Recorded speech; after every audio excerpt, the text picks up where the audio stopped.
நம்ம எல்லார் மனசுலையும் ஒரு கேள்வி எழும்பியிருக்கோம். என்னன்னா, petrol and diesel price hike ஆகுமா இல்லையா?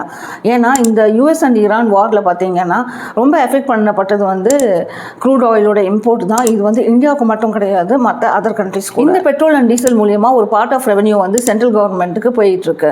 இப்போ நம்ம வாங்குறோம்ல 1 litre of petrol and diesel, அது மூலியமா லாட் ஆஃப் ப்ரைஸ் வந்து சென்ட்ரல் கவர்மெண்ட்டுக்கு எப்படி போகுதுன்னா அது டேக்ஸ் மூலியமா போகுது. இப்போ இருக்கிற சுச்சுவேஷனில் பார்த்தீங்கன்னா இந்தியாவில் வந்து குட்ஸோட ப்ரைஸ் வந்து இன்க்ரீஸ் ஆகிட்டே இருக்கு. அதை கண்ட்ரோல் பண்ணுறதுக்கு தான் சென்ட்ரல் கவர்மெண்ட் என்ன பண்ணிட்டு இருக்காங்கன்னா சிக்னிஃபிகன்ட்லி எக்ஸைஸ் டியூட்டியை வந்து ரெடியூஸ் பண்ணிட்டு இருக்காங்க.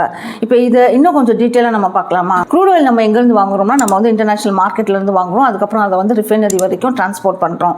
இப்போ இந்த ஆயில் வந்து பெட்ரோல் பம்ப் போகிற வரைக்கும் செவரல் சார்ஜஸ் வந்து நடுவில் வந்து ஆட் பண்ணுவாங்க. ஃபர்ஸ்ட் பார்த்தீங்கன்னா எக்ஸைஸ் டியூட்டி, இது வந்து சென்ட்ரல் கவர்மெண்ட் ஆட் பண்ணுறது. செகண்ட் பார்த்தீங்கன்னா வேட், வேல்யூ ஆடட் டேக்ஸ் என்போம், இது வந்து ஸ்டேட் கவர்மெண்ட் ஆட் பண்ணுறது. இது வந்து ஸ்டேட் டு ஸ்டேட் வந்து இது அமௌண்ட் டிஃபர் ஆகும். தேர்ட் பார்த்தீங்கன்னா கமிஷன், இது யாருக்கு போய் சேரும்னா பெட்ரோல் பம்ப் ஓனர் இருக்காங்கல்ல அவங்களுக்கு வந்து இது ப்ராஃபிட்டாக போய் சேரும். ஃபோர்த் வந்து செஸ்ன்னு ஒன்று போடுவாங்க, இது வந்து அடிஷ்னல் சார்ஜஸ் ரோடு இன்ஃப்ராஸ்ட்ரக்சர் இந்த மாதிரி இதெல்லாம் யூஸ் பண்ணுறோம்ல அதுக்கு இதெல்லாம் போடுவாங்க. இப்போ இந்த குளோபல் கிரைசிஸை பார்த்துட்டு சென்ட்ரல் கவர்மெண்ட் வந்து எக்ஸைஸ் டியூட்டியை வந்து ரெடியூஸ் பண்ணியிருக்கு. ஏர்லியர் 1 லிட்டர் ஆஃப் பெட்ரோலுக்கு வந்து அது வந்து 13 வச்சிருக்கு, இப்போ வந்து அது 3 மாற்றிடுச்சு. டீசலுக்கு பார்த்தீங்கன்னா 1 லிட்டர் ஆஃப் டீசலுக்கு வந்து ₹10 இருந்தது, இப்போ பார்த்தீங்கன்னா அது 0 மாற்றிருக்கு. வேட், வேல்யூ ஆடட் டேக்ஸ் பார்த்தீங்கன்னா 32 அரௌண்ட் 32 to ₹35 வரைக்கும் கலெக்ட் பண்ணுது. இது வந்து ஸ்டேட் டு ஸ்டேட் டிஃபர் ஆகும். கமிஷன் வந்து ₹5, அதே நேரத்தில் டிரான்ஸ்போர்ட்டேஷன் வந்து ₹3 கலெக்ட் பண்ணுது.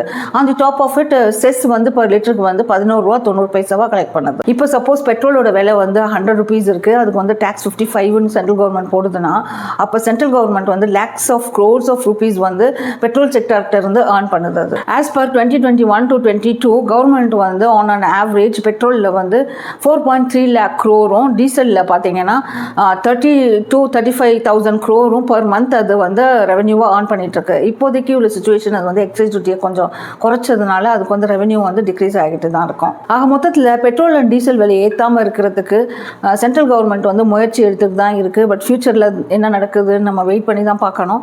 எலெக்ஷன்ஸ் வேறு வருது. இதோட உங்களுக்கு என்ன கருத்துன்னு சொல்லி கமெண்ட்டில் ஷேர் பண்ணுங்கள். இந்த மாதிரி சின்ன சின்ன தகவலுக்கு என்னுடைய சேனலை சப்ஸ்கிரைப் பண்ணிக்கோங்க.